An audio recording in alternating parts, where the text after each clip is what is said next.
Hello, hi everybody. Welcome to season 3 of Phoenix Rising, Finding Your Life Calling with Tola Beni, and I am your host slash hostess, Tola Beni, and I am joined today by Shaun Banks.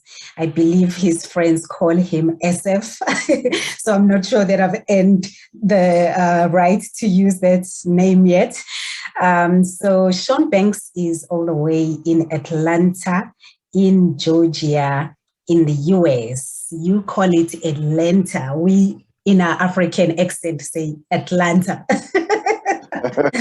So, hi, Shaun. Thank you so much for honoring me with your presence today, your time tonight or this evening for me. So, Shaun goes by the label of innovator. We're having a small discussion before this, and I was asking him what label he's comfortable with.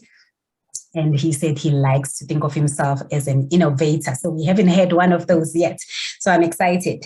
And he's also a 3 times published author, which is quite something to be proud of. So well done to you, Shaun. We will talk about that later. So for now, I'd just like to invite you to tell us a little bit about your early life. Well, first say hello, and then you can tell us a little bit about your early life. Hey, so thank you so much for having me. I'm really excited to be on a podcast with you. I was looking forward to it, and it's really awesome. Uh, Growing up, my early life, I grew up with parents that were business owners. My mom initially was a business owner. She had a janitorial service, to clean houses, really, and then went into cleaning commercial businesses. And my father owned a restaurant and then went into owning real estate. And I talk about those two in my early life because as much as my parents were business owners, they were big on having a dream. And were big on me having a big dream in my life. And so that's what inspired me to want to do the things that I'm doing now, just to work for myself. As a kid, my mom used to walk me past these car dealerships in Seattle. And, she would say, you can have one of those if you want it, but it's going to take a lot of hard work, right? It's going to take a lot of effort, a lot of energy. And my dad instilled in me a lot of work ethic that I had to work for things that I wanted. And so, we weren't allowed to be lazy. We weren't allowed to just sit around and just ask for stuff and think that we get it. We had to get up and go work for it. And that really instilled in me a lot of drive. Yes. Were you an only child, Shaun? No, I'm not an only child. My mother had my sister and I. My dad had two other daughters, and then my sister's dad's kind of complicated. My sister's dad had 3 boys, so we always just called ourselves brothers and sisters. We never differentiated just based on the parenting. So all in all, I have 3 brothers and 3 sisters. Nice. Oh, good. Yeah. I like that. Yeah. What I'm taking from that is that your parents raised you with this drive and work ethic to work for yourself, and create opportunities for yourself. And I like that because most people who create opportunities for themselves, they go on to create opportunities for others, right? Right. So that's beautiful. I love that. So now you spend almost all of your daily life working with youth, right? And you have different projects that you are doing with the youth. So I'd like for you maybe to unpack those for us and tell us a bit about each one of those. I know that there's one called I Am Defense Institute. Maybe tell us a bit about that one. Sure. So I Am Defense Institute is a self-defense program designed to teach women and children how to defend themselves. And that was created pretty much out of tragedy. My aunt and cousin were murdered in a domestic violence situation. And pretty much her husband thought that she was going to leave him for another man. She wasn't. She was actually coming to one of my sister's weddings. And when she came back from the wedding, he killed her and my cousin. And I always wanted to do something in their honor as a kid when that happened. And so, about 10 years after that time, I started the I Am Defense Institute.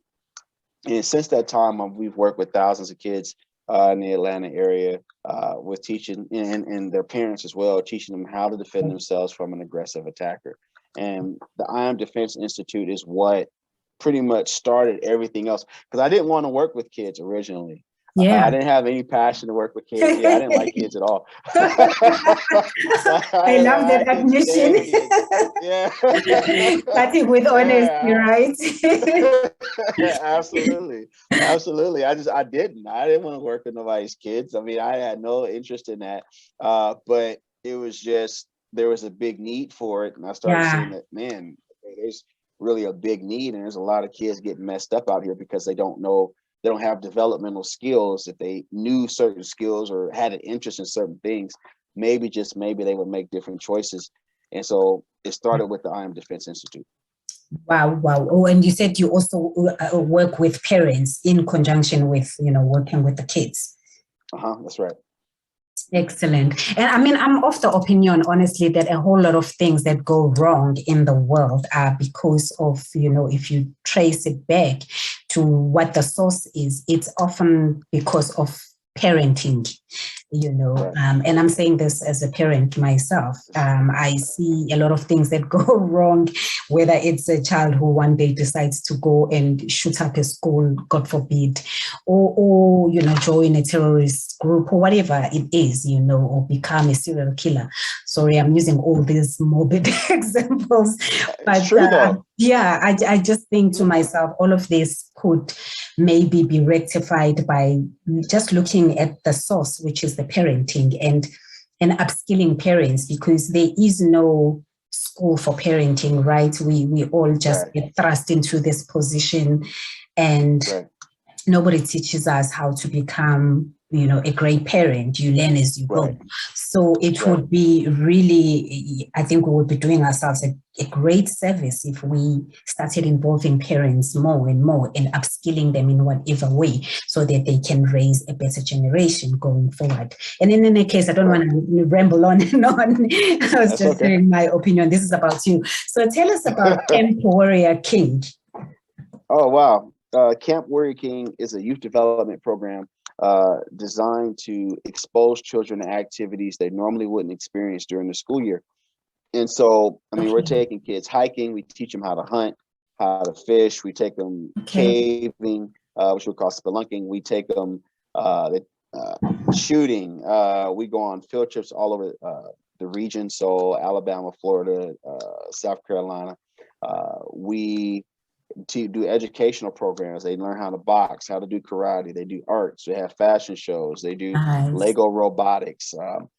We learn about, they learn about birds. They do tree climbing. I mean, we do anything that we think kids would enjoy, anything we think that they would love to do, maybe in a career. We teach them, they play instruments, and it's just all about exposure. And we've been doing that now for about 10 years. Oh, wow. And it's just really a blast. It's a whole lot of fun, not only for the kids, but for the staff. Yeah, and I understand you've done some work in Uganda as well, or you traveled to Uganda before COVID. And yes. How was that? Was it your first trip to Africa? Yes. So it was an amazing experience. It was my first trip to Africa.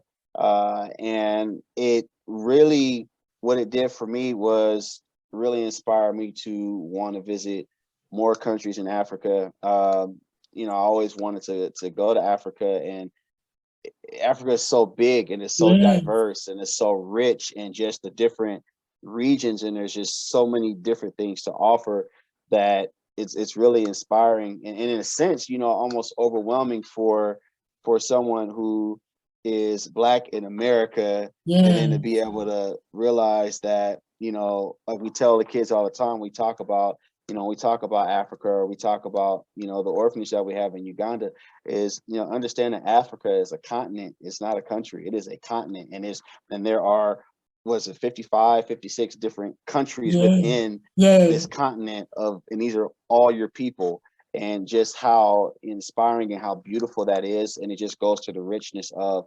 the African culture as a whole. and just the powerful influence we have on the world. And so when I went to Uganda, I went there originally to do a conference and a crusade, and our whole team, I had a team of people that were supposed to come with me. And at the end, nobody went but me. Everybody backed out for one reason or another. They backed out, but I said, okay, I made a commitment to go, so I went. And that's where we started our first orphanage, the You Can Have It All orphanage in Uganda. And the goal now is to be able to open up more orphanages around the continent of Africa and different countries, to be able to inspire the children to go after their dreams, whatever those are, because I truly believe that children need an opportunity to go after their dreams. And a lot of the answers and solutions to this world, we don't know where they're going to come from. And but I truly believe that our children being, African children of African descent, are geniuses and deserve the opportunity to be able to make a difference on the earth. And it's all about exposure. And yeah, that's why I love this, because, you may also get an opportunity to expose the American kids to African kids. I find when I travel in the US that no offense, most Americans don't know much about what happens outside of the, our own country, or even some of them even not outside of their own state, so. And I don't claim to know everything that happens in other states in Africa, but I'm just saying that, you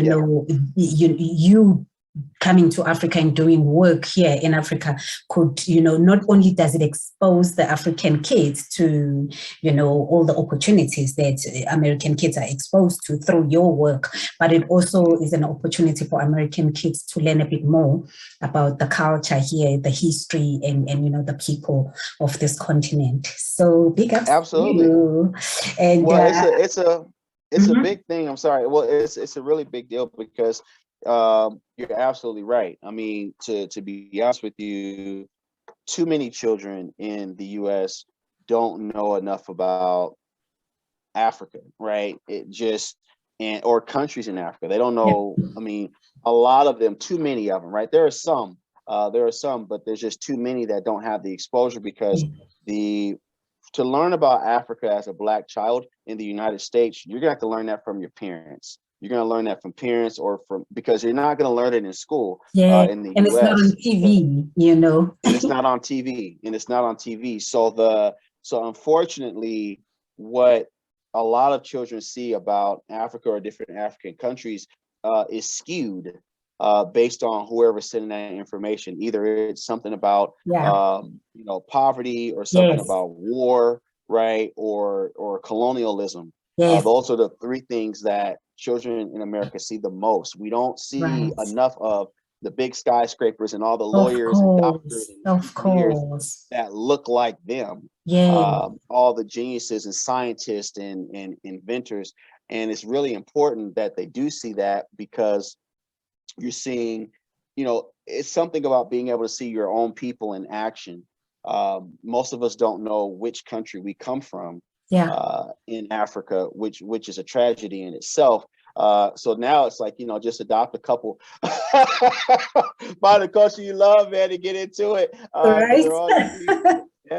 So yeah, absolutely. I love that. And I really hope that you branch out to other countries in Africa as well. As you said that, it's one of your dreams is to go to other countries, and maybe you can, do work in those countries as well, not just Uganda. Well, actually, I plan to, the next country we plan to visit is to come down where you are, to come down to Johannesburg and come to South Africa. One of my good friends, his wife's family is from there, and so we have there's people that we know. One of my good friends I went to high school with is a teacher there as well. So that's the next place we plan to travel. That's exciting. We are looking forward to that. Now, tell us a bit about Team Hot Sauce. Oh wow, Team Hot Sauce. Team Hot Sauce are personal development. They're cartoon characters.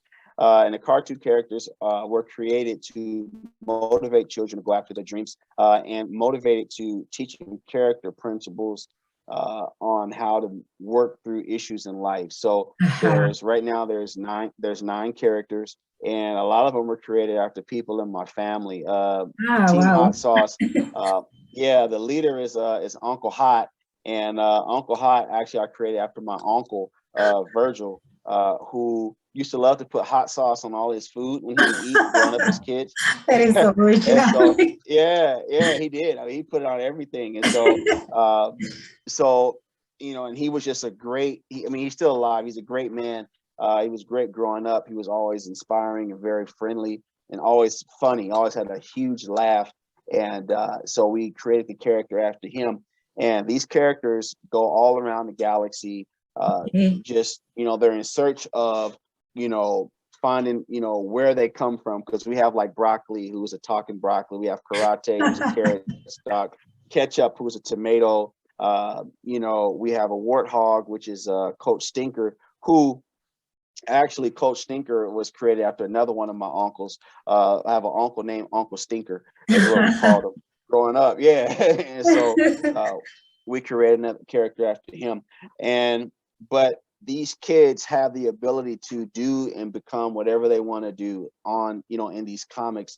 And it's just parallels what we want children to believe, that you can be what you want to be, right? You might not be able to be a lawyer today, but you can become one, right? If you so and that's desire, yeah. There you go. And that's what it's about. And that's what they do in the comics, and and hopefully in the cartoon we'll create in the future. Wow, wow, wow. You are a busy, busy man. Anything else that we haven't covered in terms of now the different programs? We are still going to talk about the books. Yeah. Okay. Well, one thing that I wanted to show you, I know the listeners won't be able to see it, but you can. I need to send you a copy. But this is You Can Have It All. And You Can Have It All is a youth motivational magazine. It's an international magazine. Right now, we're in 6 different countries. And it's all about inspiring children to go after their dreams, inspire the circumstances. A lot of the authors or writers, are children themselves, school-age kids that write articles in the magazine.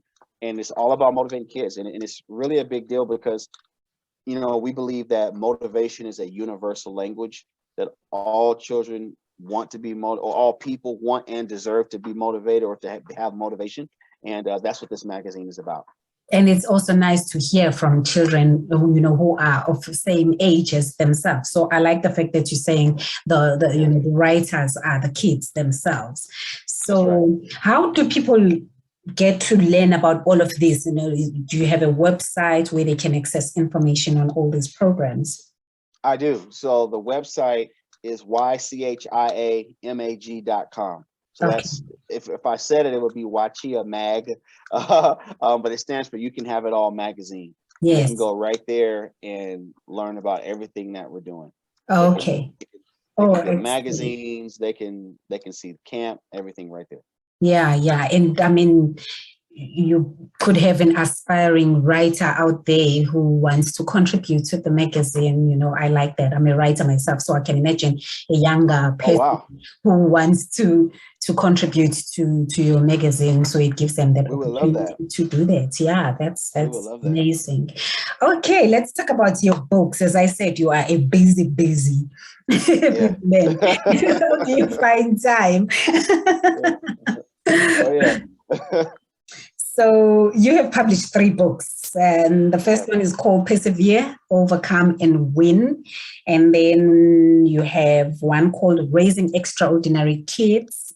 And the third one is Be Unstoppable, Living Life. So I'm not sure if you published them in that order, but anyway, can you tell us about the books, what to expect if one wants to buy and where to access them? Sure. So Persevere, Overcome, Win. The first 2 books are on strategies to develop your youth. So Persevere, Overcome, Win is talking to parents about pretty much pressing through their parenting experience, overcoming certain challenges that they'll deal with kids and how to overcome those challenges. Raising Extraordinary Kids, the 5 habits to give your children the edge in life, is about just that. There are 5 things that kids need to be able to do. And I'll give one away, and that is parents learning to be the example. that your children will do exactly what you do. A lot of times we tell our children, don't do what I do, do what I say. But the reality is they're going to do what they see you do. If they see you striving and working hard and making a difference, then 9 times out of 10, they're going to follow suit. They may not do the same thing you do, but they will follow that same example. If they see you not going after your dreams and not making a difference in your life or not making a difference in the family, you can best believe they're going to do the exact same thing. Very rarely you find kids do the opposite, but it's all about giving them the edge. I'm very careful not to talk to people about actually parenting their kids, but more so how to give them skills and strategies to make their child their best version of themselves. Because every child is not going to be rich. Every child is not going to be a doctor. But all children can learn to be happy and to be productive. And as parents, that's what we want more than anything, is that we want our children happy and to enjoy their life. Be Unstoppable Living Life is for adults. It's for young adults, anybody over the age of 18. And it talks about persevering in just what success is to you, because success to all of us is very different, and how to find that success and how to enjoy that. A lot of times we compare ourselves to things we see in a magazine or on social media or TV, and it's like, we look at that and we kind of discount our own happiness, thinking that somebody else is happier because they have a nice car or a big house or a lot of money. And it doesn't necessarily mean that that's the case. Your version of success is what you make it. You being happy is what you decide happiness to be for yourself. And that book talks about how to do that. Love that. Absolutely. Okay. Anything else, Shaun? Anything that you think we haven't covered that you'd like to mention? No, I mean, I think we've covered it all. I mean, I've really enjoyed it. And the biggest thing is just, I would tell anybody listening to get connected, definitely connect with our movement and what it is that we're doing. And we would love, because we'd love to be able to continue to share what it is we're doing with youth, with the rest of the world. Our magazine is international. Right now, we don't have anybody writing out of South Africa, and I would love to have a writer, whether it's a young adult or we have adults that write in the magazine as well. I would love to have somebody writing out of South Africa to be able to contribute, bringing that different perspective to the magazine, because you're absolutely bringing that different perspective, that different energy, that the vibe, just bringing that to the rest of the world is very important. Yeah. Oh, wow. I love that. Shaun, you are doing amazing work. Honestly, I think you're the first person I've spoken to who's doing work with the youth, and it is such a needed area of life. And, with your programs that you are doing, if those can be replicated in other countries, honestly, I think we are onto something here. We can change the course of life, just by impacting the next generation. So I love that. And I myself would love to learn more about your work and, see what parts of that we can also import into our own country. So excellent work. I'm excited and I'm very honored to have come to know you, at this point in my life. So I will put down all the contact details on the episode notes so people can see it if they want to get in touch or visit your website. And in terms of social media, are you on social media? I didn't ask you that. Yes, I am on social media. My social media handle is SF Dreams Big. That's how anybody can find me. They can find me on Instagram or Facebook? I'm on Instagram and Facebook. The one I use more is Instagram. They can find me on Instagram, SF Dreams Big. Okay. Lovely. Beautiful, beautiful. Shaun, let's wrap it up now. And I wish you a happy day going forward. It's almost my time, so it's been a good one. So keep in touch. Have a good one. Well, thank you so much. Thank you.